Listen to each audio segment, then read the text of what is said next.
नमः संस्कृताय।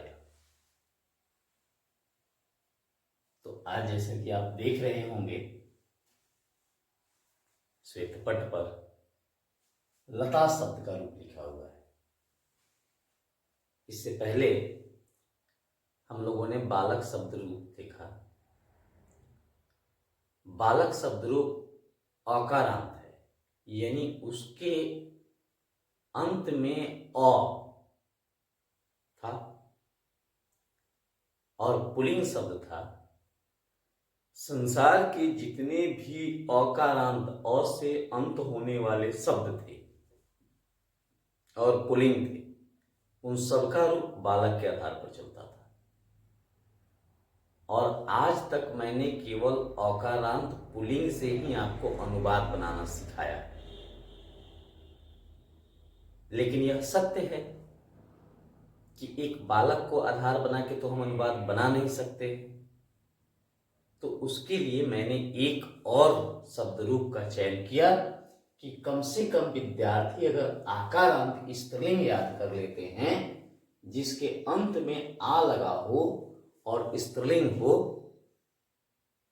तो अनुवाद हम ज्यादा सुगमता से बना सकते हैं। अगर आ, लता, सीता, गीता, ललिता, बबीता, सरिता, राधा, मथुरा, अयोध्या ऐसा करके शब्द आ जाए, छपरा, उड़ीसा, तब हम क्या करेंगे? तब कैसे अनुवाद बनाएंगे? इसलिए मैंने विचार करके और एक लता शब्द का रूप आप लोगों के समक्ष रखा है और इसको मैं समझा देता हूं और इसके बाद हम लोग इस पर अनुवाद बनाएंगे। और तब स्त्रीलिंग और पुल्लिंग अगर दोनों शब्दों से हम अनुवाद बनाना सीख जाएंगे तो हमारे लिए ज्यादा सुविधा होगी। तो हम लोग इसको समझने का प्रयास करेंगे। पूर्व में हम लोगों ने पढ़ा है कि यह है प्रथमा, कर्ता है। यहां अगर कारक के दृष्टिकोण से देखते हैं तो यह कर्ता है और कर्ता का चिन्ह ने होता है।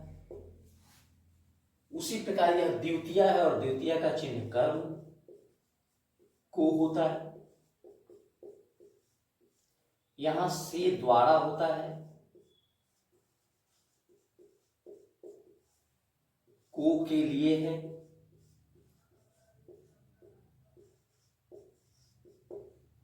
इसका चिन्ह विषे जुदाई है, इसका चिन्ह काके की रारेरी है, रारेरी है। इसका चिन्ह होता है में पर और इसका चिन्ह है हे अरे, हे अरे इसका चिन्ह है। तो अगर हम यहां देखते हैं एक वचन, द्विवचन और बहुवचन में, तो हम इसका अर्थ होगा लता ने। यहां भी ने होगा और यहां भी ने होगा। तो एक लता ने, दो लताओं ने, यहां हो जाएगा लताओं ने, बहुवचन हो जाएगा। सीता ने, दो लड़कियों ने, बहुत लड़कियों ने। मथुरा ने, दो मथुरा तो होगा नहीं। तो ऐसे करके बहुवचन आकारांत से अगर आते हैं तो हम बना सकते हैं एक लड़की, बालिका, एक लड़की ने, दो लड़कियों ने, लड़कियों ने।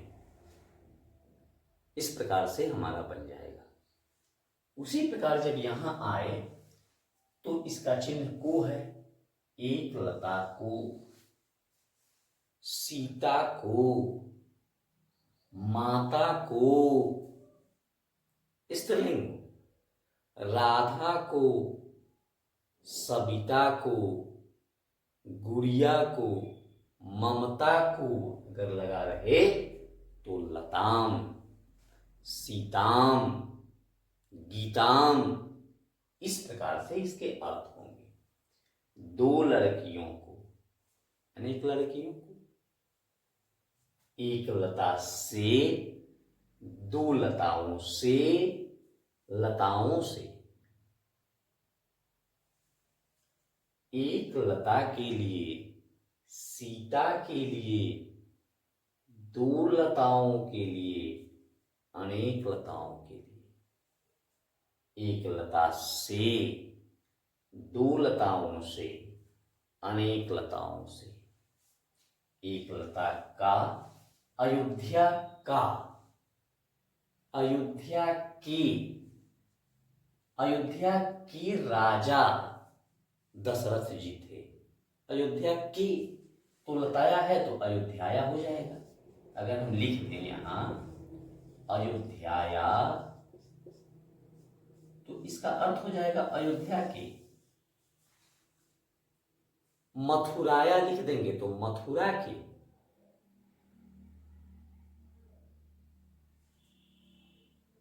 उड़ीसा की राजधानी, तो उड़ीसा आकारांत है तो यह भी उड़ीसाया राजधानी बन जाएगा।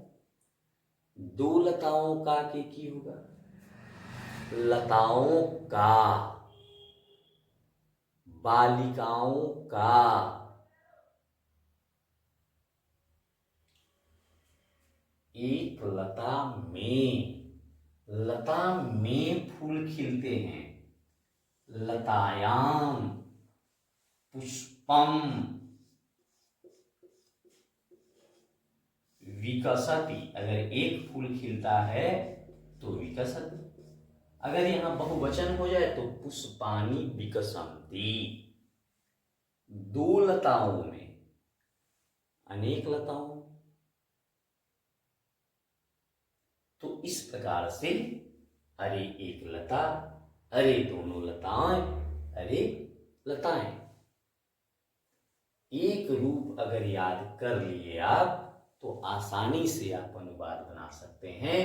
इसी पर अगर रूप बना करके देखेंगे, सीता, सीते, सीता, सीताम, सीते, सीता, सीतया, सीताभ्याम, सीताभि, सीतायै, सीताभ्याम, सीतेभ्य, सीताया, सीताभ्याम, सीतेभ्य, सीताया, सीतयो, सीतानाम, सीतायाम, सीतयो, सीतासु।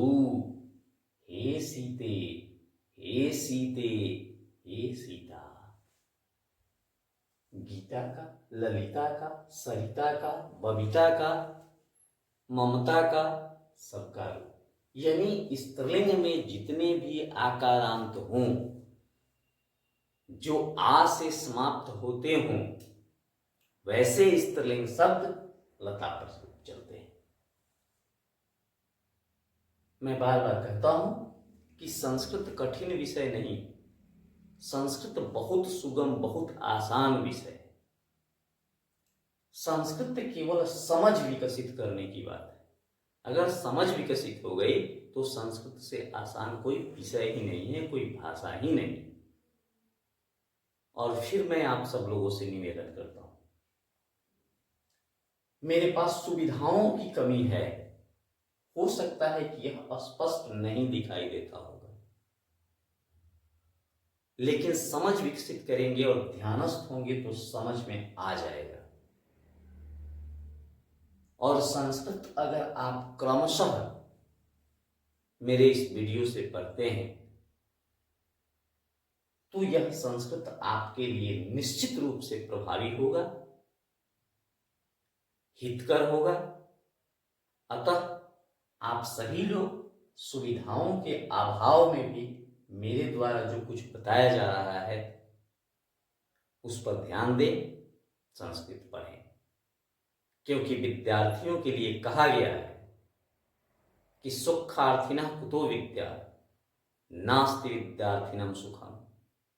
सुखार्थी वा त्यजेत विद्या, विद्यार्थी वा त्यजेत सुखम।